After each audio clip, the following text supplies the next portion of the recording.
The demands for justice for a woman found dead under mysterious circumstances. Lauren Smith Fields was found unresponsive in her apartment after. Early in the morning on December 12, 2021, emergency responders were called to an apartment in Bridgeport, Connecticut. Inside, a 23-year-old woman lay unresponsive in her bed. Just hours earlier, she had been spending the evening with a man she had recently met on a dating app. Now, the atmosphere inside the apartment was tense as first responders attempted to bring her back. A man stood nearby, speaking with a dispatcher, explaining what had happened and trying to perform chest compressions. The woman was Lauren Smith Fields. Only the night before, her plans were simple. She had matched with someone on Bumble, a platform where millions of people connect every day, hoping to meet someone new. After exchanging messages, the two decided to meet in person.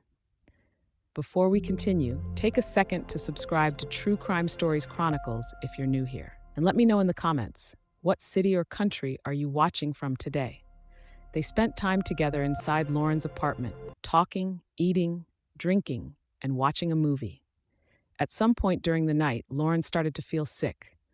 According to the man who had been with her, she went to the bathroom and vomited. Concerned, he helped her into bed so she could rest. Eventually, he fell asleep beside her. But when he woke up the next morning, something was terribly wrong. Lauren wasn't responding. Her nose was bleeding.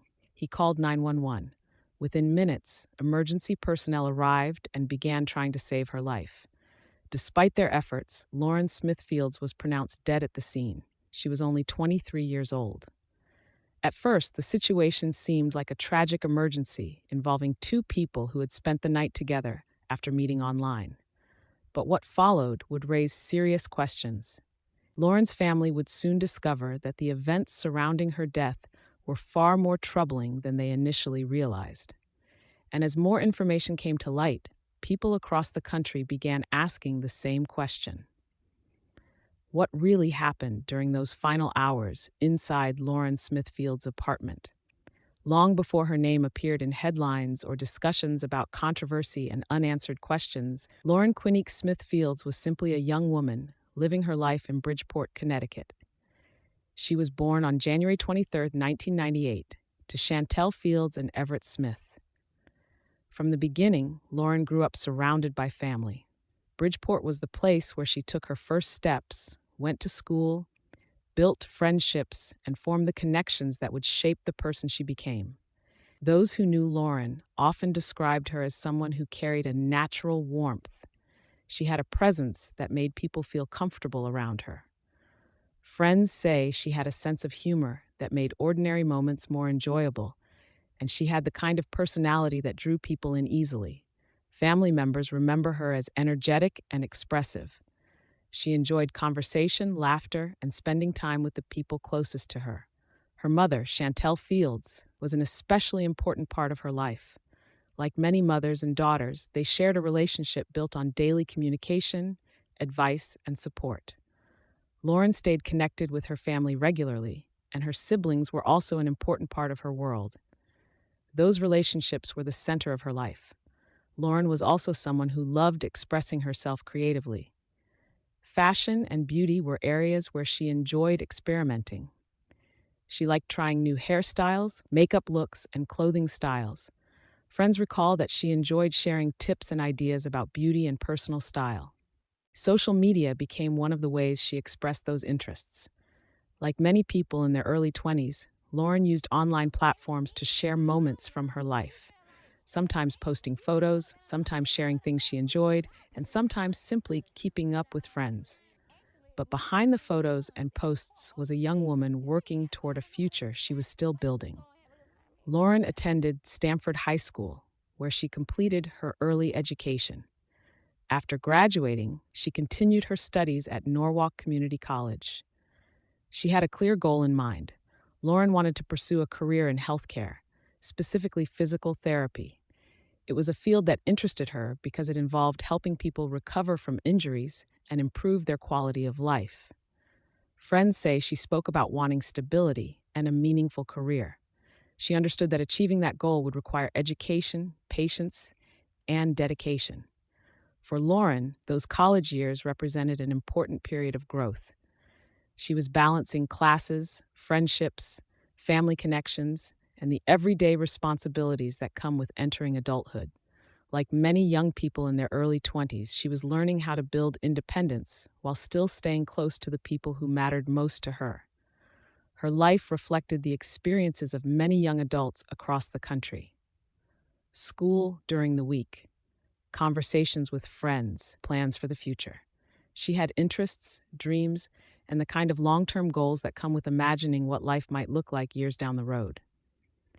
To the people who knew her best, Lauren represented possibility. She was a daughter with plans to make her family proud, a sister who shared memories and laughter with siblings, a student working toward a career. And she was also part of a generation growing up in a world shaped by technology, where social media and online connections often become part of everyday life. Meeting people through apps and social platforms had become normal for many young adults. Lauren was part of that world as well. She had friendships and relationships, and she was open to meeting new people. Conversations that once might have started at a coffee shop or through mutual friends were now often beginning with a message on a phone screen. For Lauren, those interactions were simply another part of modern life. But like countless others her age, she was still figuring things out, learning, experiencing new situations, and continuing to grow as a person. The path ahead of her seemed full of opportunities. She was still very young. Her education was ongoing. Her career goals were beginning to take shape. There was time for all of it. Time to finish school, time to build a profession, time to travel, create memories, and experience life in ways she had only begun to imagine. For Lauren's family, those possibilities were something they believed in deeply. They saw her as someone who had a future worth working toward. But sometimes life can shift without warning. The routines that feel normal, school, conversations, plans for the weekend, can suddenly intersect with moments that change everything. And for Lauren Smith Fields, the life she was building would come to a sudden and heartbreaking stop on a single night in December. A night that began like many others, and a night that would leave the people who loved her asking how something so ordinary could end in such an unexpected loss. Over the past decade, the way people meet has changed significantly. For many young adults, introductions that once happened through friends, school, or shared social circles now begin with a message on a phone screen. Dating apps have become a normal part of modern relationships, offering people the opportunity to connect with others they might never have met otherwise. These platforms are designed to make introductions quick and simple. Users create profiles that usually include photos, basic personal information, and a short description about themselves. From there, they can browse through other profiles and decide whether they want to start a conversation. For many people in their 20s, this process has become routine. Instead of meeting someone through a friend or in a classroom, two people might connect online first and then decide whether to meet in person. Sometimes those meetings lead to long-term relationships. Other times, they are simply casual dates or brief encounters between two people curious to see if they have anything in common. One of the platforms that helped popularize this approach is Bumble. Bumble operates similarly to other dating apps, but it has a feature that allows women to initiate conversations after a match is made. The idea behind the platform was to create an environment where users could connect while still maintaining some control over who they choose to speak with. Like many others her age, Lauren Smith Fields used social media and dating platforms as part of everyday life. For young adults navigating friendships, relationships, and social connections, these apps can feel like a natural extension of the digital world they already spend time in. Messages can be exchanged within minutes. A conversation can begin between two people who have never met before, sometimes leading to plans to meet later that same day. For many users, it feels convenient.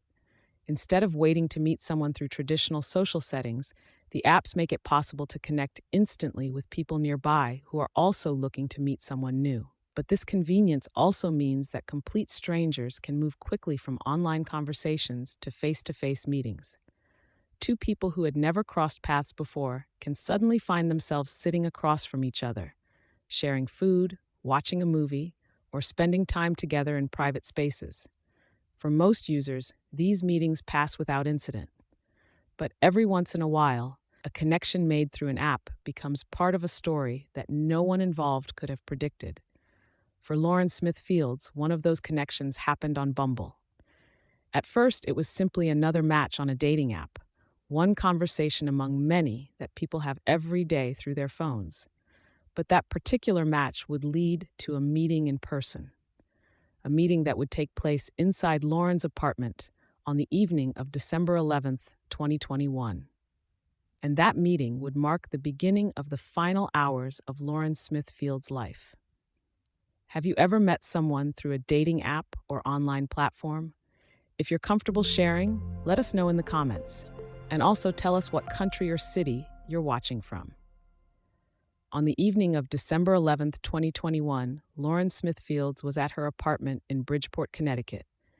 Like many evenings before, there was nothing about that night that seemed unusual at first. Earlier that day, Lauren had connected with a man through the dating app Bumble. After exchanging messages, the two decided to meet in person. It was a decision that many people make every day, moving from an online conversation to a face-to-face meeting. The man she had matched with was later identified as Matthew LaFontaine. He was older than Lauren by several years. According to reports, the two arranged for him to come to her apartment that evening. For Lauren, this was simply an opportunity to meet someone new. When LaFontaine arrived, the two spent time together inside the apartment. According to his account of the evening, their time together was casual and relaxed. They talked, watched a movie, and shared food and drinks. At some point during the evening, they ordered food to eat while watching the movie. Alcohol was also involved during the night, something that is not uncommon during social meetings or first dates. For a while, the evening appeared to follow the normal rhythm of two people getting to know each other.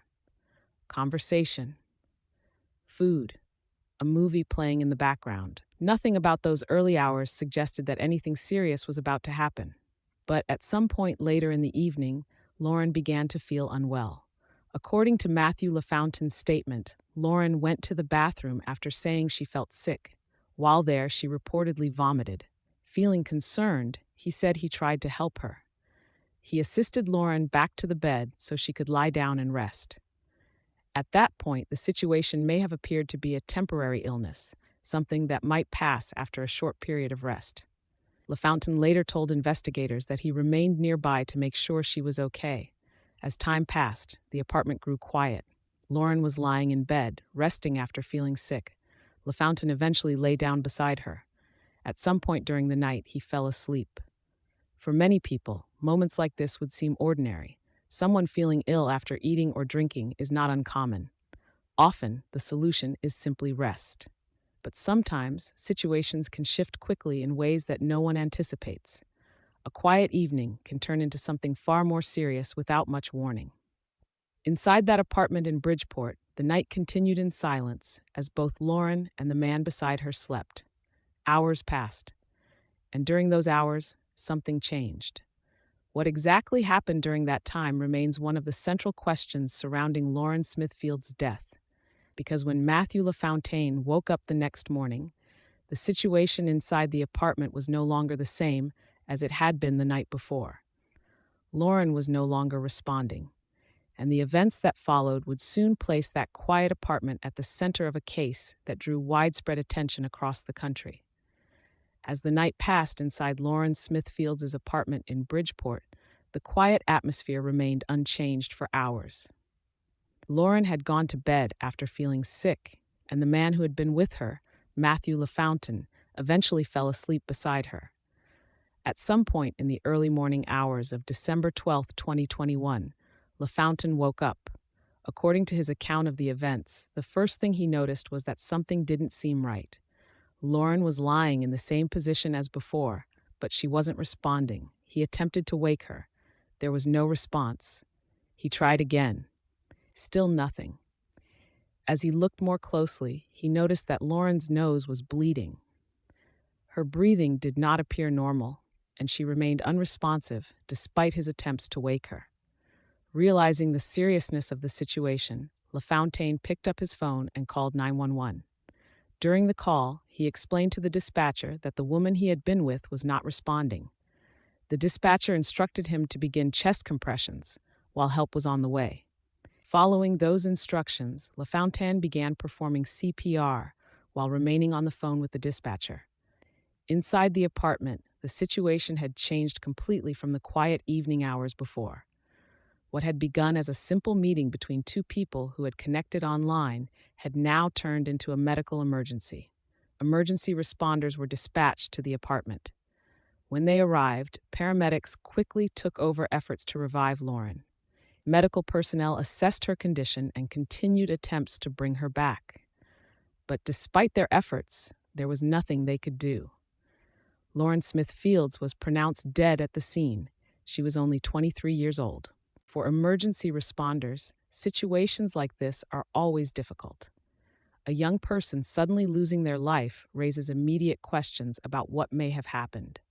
In this case, the circumstances were especially unusual. Lauren had been spending time with someone she had met only hours earlier. There were no immediate answers about why a young woman who had been alive and socializing the night before had suddenly died. Inside the apartment, investigators began to take note of the surroundings. Items such as Lauren's phone, passport, keys, and cash were among the belongings present at the scene. At that moment, the focus was on documenting what had happened and beginning the process of understanding the situation. Meanwhile, the man who had been with Lauren that night spoke with authorities about the events that had taken place. From his account, the timeline appeared straightforward. They had spent the evening together. Lauren had felt sick. She went to bed, and when he woke up, she was no longer responding. But even with that explanation, one critical question remained unanswered. Lauren Smith Fields had been a healthy 23-year-old woman with plans for her future. Just hours earlier, she had been awake, talking, watching a movie, and spending time with someone she had recently met. Now she was gone.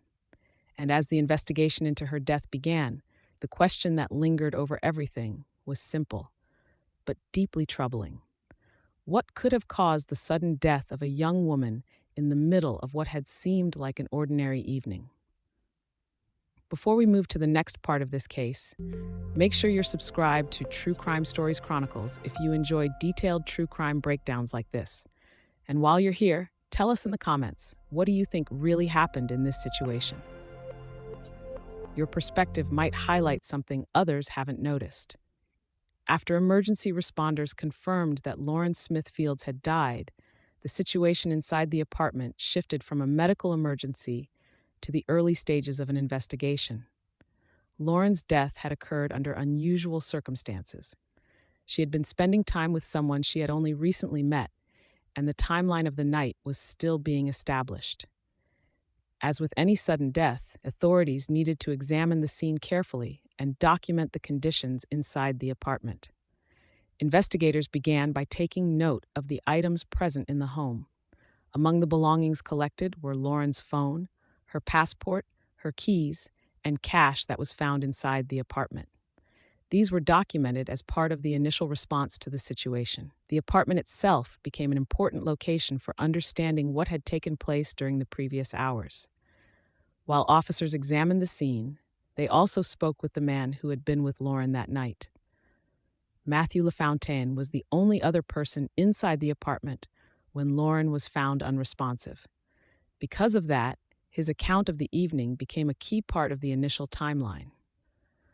According to police reports, LaFontaine explained how the night had unfolded.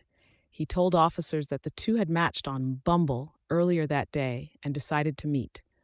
After arriving at Lauren's apartment, they spent time together talking, watching a movie, eating food, and drinking alcohol. He told investigators that later in the evening, Lauren began to feel sick. According to his statement, she went to the bathroom and vomited. Afterward, he helped her back to bed so she could lie down and rest. He said he remained nearby and eventually fell asleep beside her. When he woke up in the morning, he realized something was wrong. Lauren was not responding. He noticed that her nose was bleeding, and that her breathing did not appear normal. That was when he called 911 and attempted chest compressions while speaking with the dispatcher. From the perspective of investigators at the scene, this account appeared consistent with what had happened during the early morning hours. Police reports indicated that LaFontaine was cooperative during the interaction with authorities. Officers described him as shaken by the situation as he explained the events of the night. At that early stage, investigators did not suspect foul play. The situation appeared to be a sudden death that had occurred during the night. The next step would involve waiting for further medical examination to determine the cause. However, while the investigation inside the apartment moved forward in a routine manner, the way the situation was handled would soon become the subject of serious criticism. Because for Lauren's family, the most shocking part of the story was not just the news that their daughter had died, it was how they found out. Before we continue, we'd like to hear from you. Based on what you've heard so far about the timeline of that night, what are your thoughts? Do you think the events described by the man who was with Lauren raise questions for you? Share your perspective in the comments. As the hours passed after Lauren's death, the information surrounding the case remained limited. Authorities had spoken with the only other person present that night. Evidence from the apartment had been noted. The official cause of death had not yet been determined. But somewhere else in Bridgeport, Lauren's family was going through a very different experience because they had no idea what had happened to her. And the way they would eventually learn the truth would become one of the most disturbing parts of the entire case. While investigators were still processing the scene inside Lauren Smithfield's apartment, her family had no idea that anything had happened. For them, the day began like any other. Lauren's mother, Chantel Fields, was used to staying in contact with her daughter. Their relationship was close, and regular communication between them was normal. When Lauren didn't respond to messages or calls, it immediately stood out. At first, it may have seemed like a small delay. People sometimes miss calls, sleep late, or become busy with daily activities. But as more time passed without hearing from Lauren, the silence became harder to ignore. Chantel began to worry. More than a full day had gone by since anyone in the family had heard from Lauren. That level of silence felt unusual, especially given how frequently they communicated. Concern eventually pushed Chantel to take action. Instead of continuing to wait for a response, she decided to go to Lauren's apartment herself to check on her daughter. When she arrived at the building in Bridgeport, she expected to find Lauren at home, perhaps resting or simply unaware that her phone had been ringing.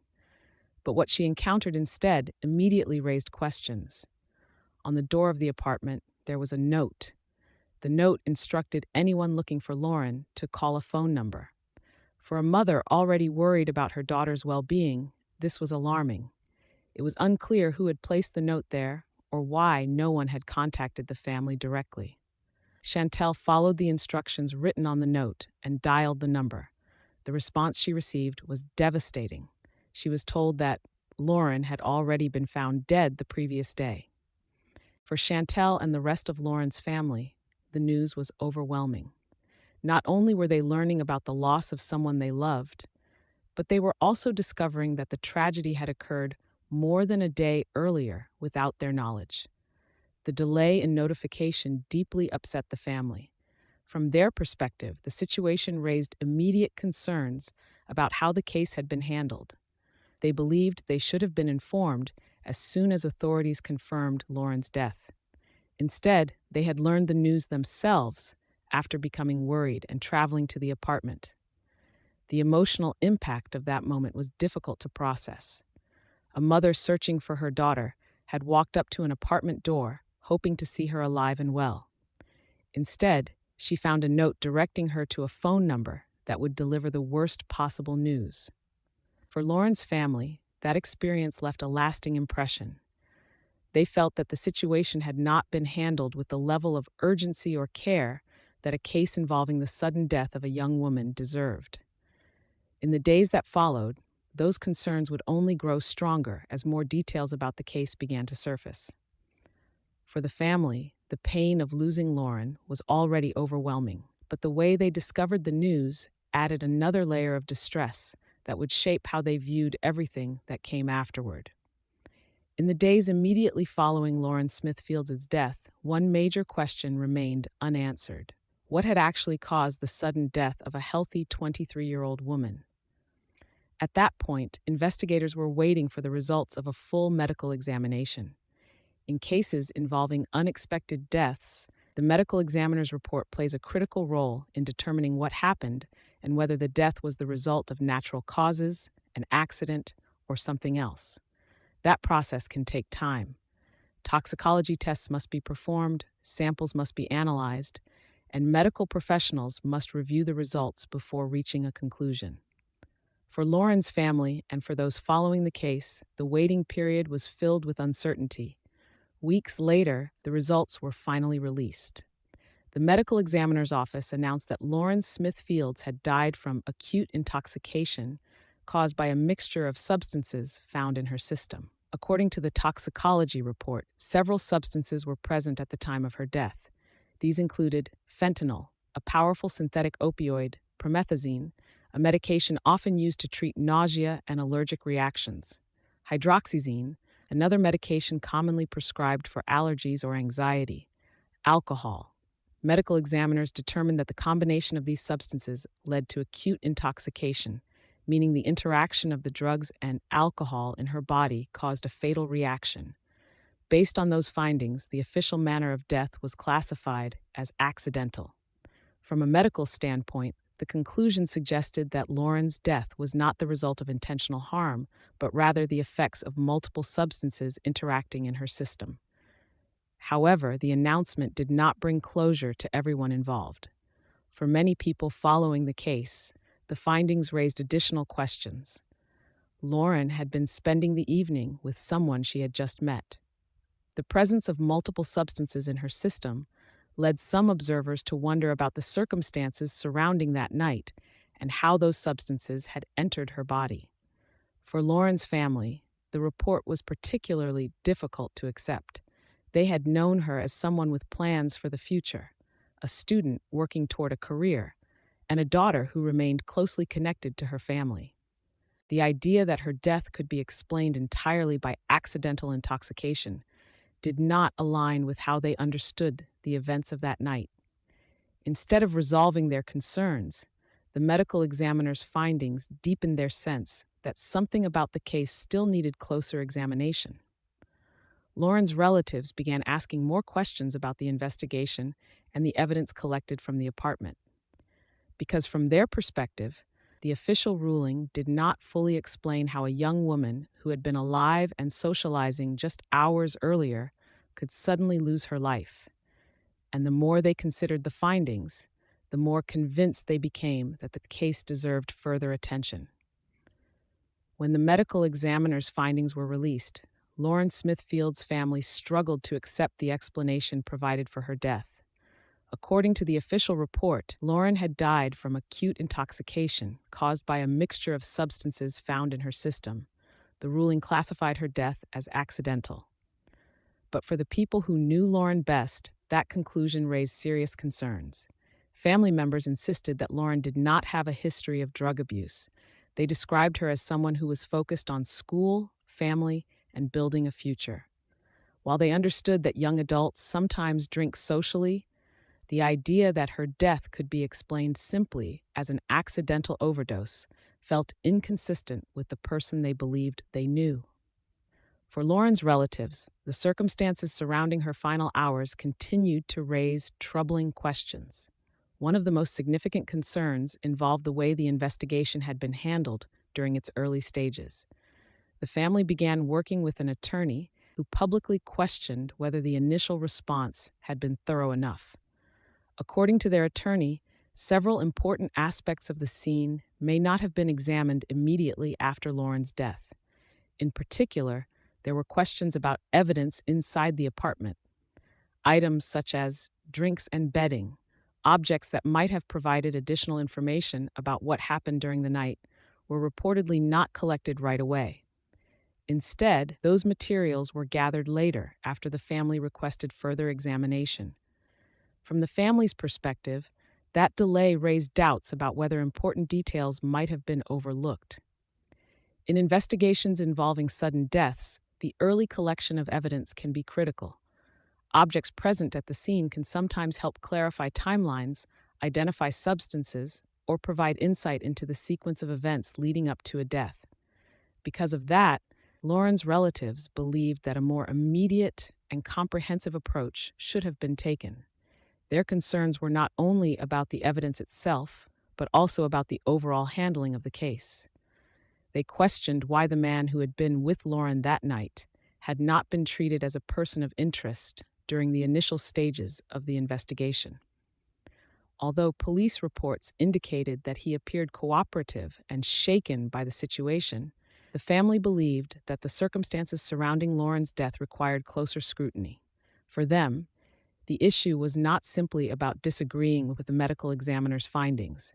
It was about ensuring that every possible step had been taken to understand what truly happened inside that apartment. As Lauren's relatives continued to speak publicly about their concerns, the case began to attract increasing attention beyond Bridgeport. People across the country started following the story, asking their own questions about the investigation and whether the situation had been handled appropriately. For Lauren's family, the goal remained the same. They wanted clarity, they wanted answers, and they wanted reassurance that nothing connected to their daughter's death had been overlooked. As details about Lauren Smith Fields' death began to circulate beyond Bridgeport, the case quickly gained widespread attention. What had started as a local tragedy soon became a national conversation. Social media played a major role in bringing visibility to the story. Friends, family members, and supporters began sharing Lauren's story online, raising questions about the circumstances of her death and the way the investigation had been handled. As more people learned about the situation, the discussion spread rapidly across multiple platforms. Hashtags calling for justice for Lauren Smith Fields began appearing in posts and discussions. Many users shared information about the case, urging others to pay attention and ask questions about what had happened. Within a short time, thousands of people were talking about Lauren's death. For many observers, the case raised concerns that extended beyond the details of one investigation. Critics began discussing a broader issue that has been raised in other cases involving missing or deceased individuals, whether cases involving Black women receive the same level of attention, urgency, and resources as others. Advocates and commentators pointed out that many families across the country have expressed similar frustrations when seeking answers about the deaths or disappearances of loved ones. In Lauren's case, those concerns became part of the public discussion as people examined how the situation had been handled. Supporters argued that every case deserves the same level of care and attention, regardless of who the victim is. As the conversation grew, journalists and national media outlets began reporting on Lauren's story. News coverage expanded beyond Connecticut, bringing the case to a wider audience and prompting further scrutiny of the events surrounding her death. Public pressure continued to build. People asked why Lauren's family had not been notified immediately after her death. Others questioned aspects of the investigation itself, including how evidence had been collected and how the case had initially been classified. The discussion surrounding Lauren Smith Fields was no longer limited to one community. It had become part of a much larger conversation about investigative standards, transparency, and fairness in how cases are handled. And as more attention focused on the situation, officials in Bridgeport began facing increasing pressure to address the concerns being raised by Lauren's family and by the public. As public concerns surrounding Lauren Smith Fields' death continued to grow, the attention eventually reached city leadership in Bridgeport. Questions from the public, combined with the concerns raised by Lauren's family, placed increasing pressure on officials to review how the case had been handled.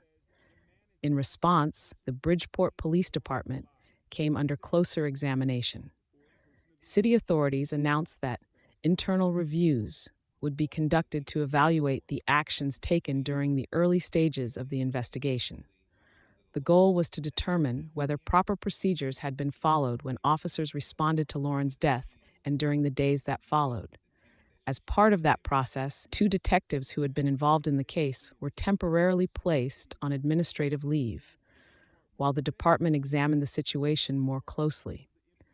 Officials stated that the review was intended to address questions raised by the public and ensure accountability.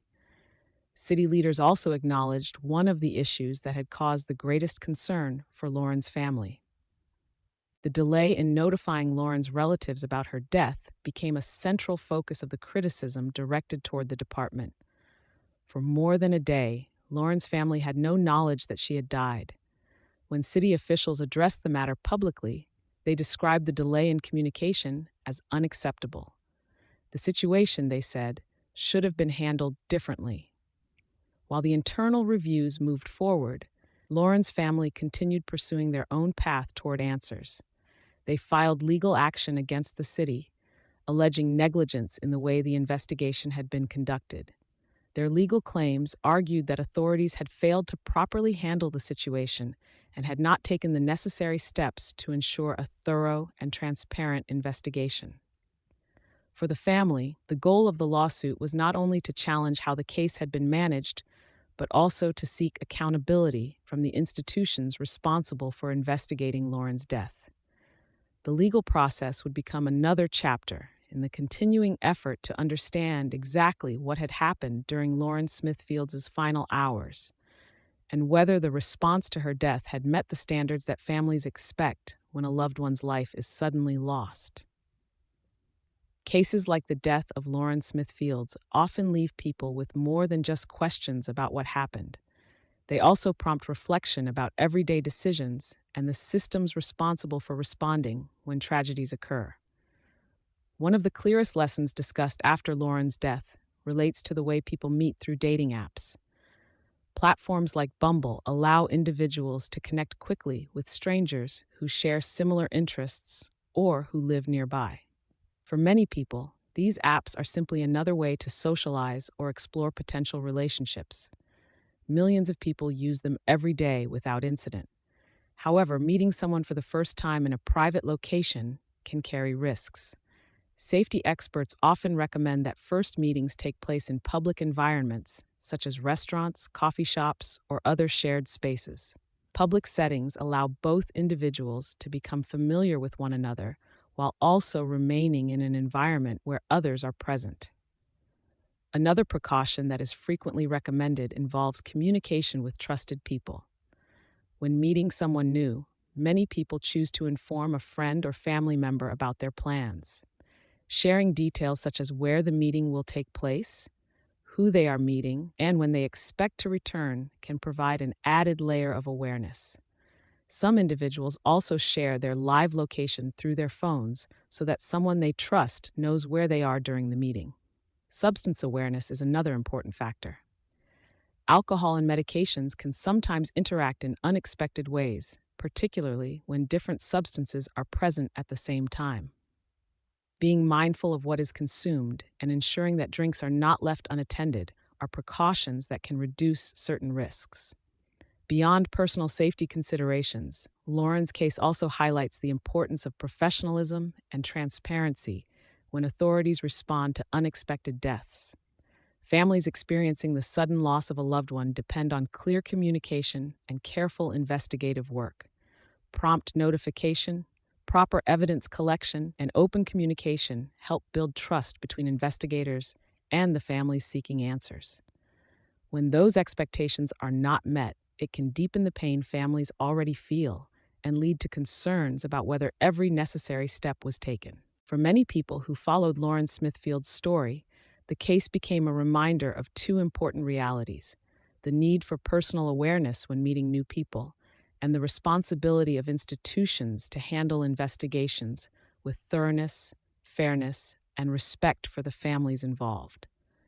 The death of Lauren Smithfields raised many questions about the events that took place during her final hours, but it also encouraged people to reflect on broader issues that affect everyday life. One of the most discussed topics connected to the case is the way people meet through dating apps. Platforms like Bumble, where Lauren connected with the man she met that evening have become widely used around the world. For many individuals in their 20s, these apps are simply another way to socialize, build relationships, and meet new people outside their usual circles. In most situations, these connections lead to ordinary experiences, conversations, dates, and friendships that continue without any problems. However, meeting someone for the first time in a private setting can carry certain risks, particularly when the two individuals have only interacted online beforehand. Because of this, many safety experts recommend that first meetings take place in public environments. Restaurants, cafes, or other busy places allow people to spend time together while remaining in a space where others are nearby. Public settings also provide the opportunity to end a meeting comfortably if someone feels uneasy. Another step often recommended when meeting someone new involves communication with trusted people. Informing a friend or family member about plans can create an added level of awareness. Sharing information about where the meeting will occur and who the person is can help ensure that someone else knows the details of the situation. Some people also choose to share their live location through their phone during the meeting so that someone they trust can stay informed. Substance awareness is another point that became part of the conversation after Lauren's death. Alcohol and certain medications can interact in ways that may not always be predictable. Being mindful of what is consumed and paying attention to drinks throughout the evening are precautions that can reduce potential risks in social situations. Lauren's case also highlighted another important issue beyond personal safety. Families who experience the sudden loss of a loved one rely on clear communication and careful investigative work from the authorities responsible for handling such cases. Transparency, professionalism, and thorough evidence collection help ensure that families receive accurate information and that the circumstances surrounding a death are fully examined. When those standards are questioned, it can lead to lasting concerns for the families involved.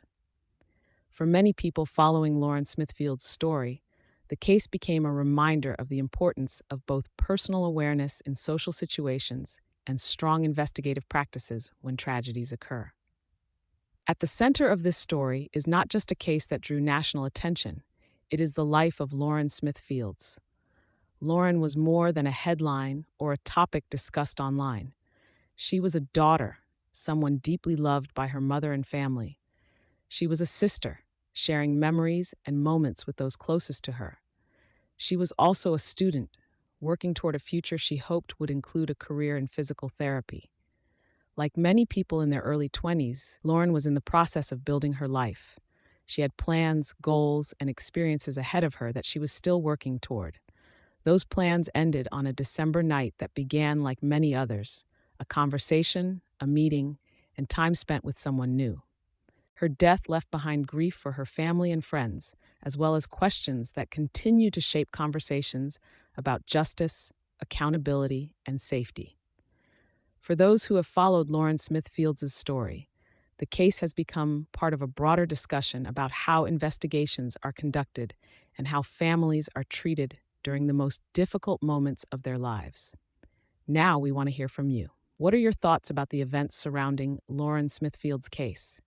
Do you believe the investigation should have been handled differently? Bookmark GHQ6K5G. Share your perspective in the comments below.